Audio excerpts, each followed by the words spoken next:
राम राम साहब। हर हर महादेव। एक बार कैलाश पर्वत पर भगवान शंकर और माँ पार्वती बैठे होते हैं। तभी माँ पार्वती भगवान शंकर से ये प्रश्न करती हैं कि हे भगवान, जो सावन का महीना आता है इसमें बहुत सारे लोग आपका पूजा पाठ करते हैं और आपको जल अर्पित करते हैं। हर सोमवार को आपका व्रत और उपवास करते हैं। क्या इतने सारे लोग हैं वो सब के सब स्वर्ग को जाएंगे और सभी की मनोकामनाएं पूर्ण होंगी? भगवान शंकर कहते हैं कि हे पार्वती, जो व्यक्ति इनमें से मेरी सच्ची श्रद्धा के साथ भक्ति और भाव करता है और व्रत उपवास करता है उसकी सभी मनोकामनाएं पूर्ण होती हैं। और तो भगवान माँ पार्वती भगवान शंकर से प्रश्न करती है कि हे भगवान, ये कैसे पता लग सकता है कि किसने आपकी भक्ति भाव और व्रत उपवास को सच्ची श्रद्धा से किया है? तो भगवान शंकर कहते हैं, अगर आप ऐसा देखना चाहती हैं तो इसके लिए आपको मेरे साथ पृथ्वी लोक पर चलना पड़ेगा। तो माँ पार्वती और भगवान शंकर पृथ्वी लोक पर आ जाते हैं और वेश बदल लेते हैं। वो एक ऋषि का वेश धारण कर लेते हैं।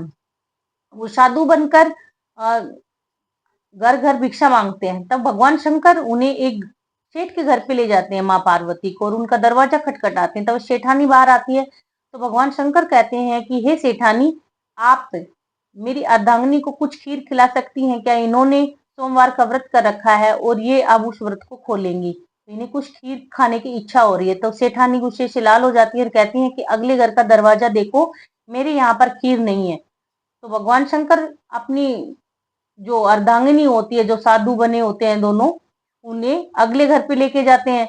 और वहां पर उन्हें एक बूढ़ी माई बैठी हुई दिखाई देती है, उसकी झोपड़ी दिखाई देती है।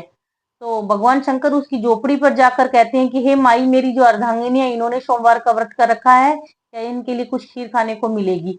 तभी बूढ़ी माई कहती है कि हे प्रभु, आओ बैठो। वो उन्हें बैठा के वो एक लोटा लेकर चल देती है। तो भगवान शंकर जो साधु बने होते हैं वो कहते हैं कि हे माई, आप कहाँ जा रही हो? तो बूढ़ी माई कहती है कि प्रभु, वो मैं आपके खीर बनाने के लिए कुछ दूध और चावल की व्यवस्था करने जा रही हूँ। तो भगवान शंकर कहते हैं कि हे माई, आप अपनी झोपड़ी के अंदर जाकर देखो, हो सकता है वहां पर कुछ दूध और चावल रखे हों। तो माई जब उस झोपड़ी के अंदर जाती है तो वो देखती है कि वहां बहुत सारे चावल और दूध रखा हुआ था। तो खुशी खुशी अपने चूल्हे में आग जलाती है और भगवान शंकर और माँ पार्वती के लिए खीर बनाना शुरू कर देती है और खुशी से उन्हें खीर बनाकर परोसती है और खिलाती है। तो भगवान शंकर और माँ पार्वती उस बूढ़ी माई की खीर खाकर अत्यंत प्रसन्न होते हैं और अपने असली वेश में आ जाते हैं। तो वो माई जो होती है वो माँ पार्वती और भगवान शंकर के पैर पकड़ लेती है और कहती है, हे प्रभु, मैं तो धन्य हो गई जो आपने मुझे इसी जन्म में दर्शन दे दिए। तो भगवान शिव कहते हैं कि हे माई, तेरी सच्ची श्रद्धा और भक्ति से मैं अत्यंत प्रसन्न हूँ। जो कुछ तेरी इच्छा है सो वर तू मुझसे मांग सकती है। तो जो माई होती है वो कहती है कि हे प्रभु, अगर आप मेरी सच्ची श्रद्धा और भक्ति से प्रसन्न हैं तो मैं अकेली रहती हूँ। हे प्रभु, मेरे कोई नहीं है, मेरे परिवार को दीजिए। भगवान शंकर कहते हैं कि हे माई, आप अपनी आंखें बंद कर लीजिए। कुछ क्षण के लिए वो माई अपनी आंखें बंद कर लेती है और भगवान शंकर कहते हैं कि हे माई, अब अपनी आंखें खोलो। जब वो माई अपनी आंखें खोलती है तो देखती है कि उसके आंगन में बेटे बहू पोता पोती सब खेल रहे हैं, बैठे हैं। तो माता जी जो होती हैं, बूढ़ी माई, वो कहती हैं कि हे प्रभु, आपने मुझे ये सब दे तो दिया, पर इन सबको मैं रखूंगी कहाँ पर? तो भगवान शंकर चलते हुए उसकी झोपड़ी को लात मार देते हैं और वो झोपड़ी एक महल में बदल जाती है।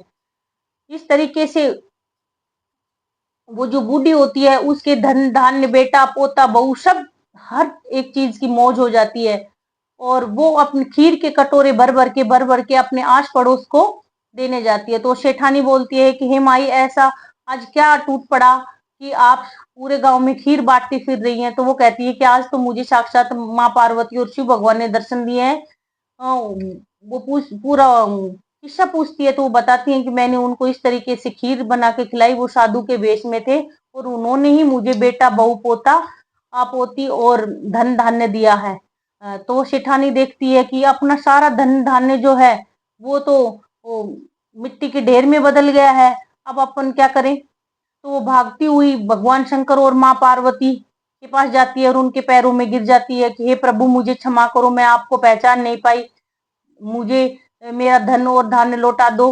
तो भगवान शंकर कहते हैं कि जा, कमी तेरे कभी आएगी नहीं और धन तेरे कभी जुड़ेगा नहीं। ऐसा कहकर भगवान शंकर और माँ पार्वती अंतर्ध्यान हो जाते हैं।